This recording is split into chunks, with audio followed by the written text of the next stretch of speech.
আমার অনেক কষ্ট। মানে বাজান কি করবো, আমার তো সংসার চালান লাগে, মেয়েটার লেখাপড়া খরচ করে দাও লাগে, নিজে তোমার চাষির পেটে খোরাক না দিলে কেমনে? দুইটা মেয়ে, একটা বিয়া দিয়েছে আর একটা মাদ্রাসা মহিলা মাদ্রাসায় পড়ে।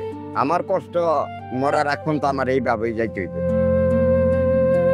আমার তো আর কোনো পুঁজি নাই যে আমি একটা বড় একটা ব্যবসা নিয়ে বৈশা বৈশা বিক্রি করবে। আমার হাইটটা একটা ব্যস্ত, দুপুরে খাইও নাই,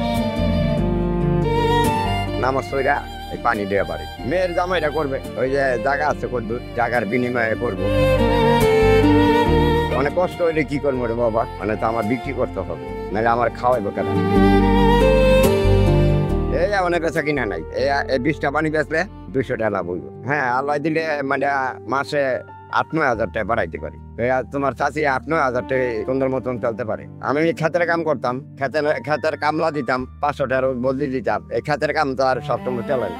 এরপরে এই পানি বেচা শিখলাম।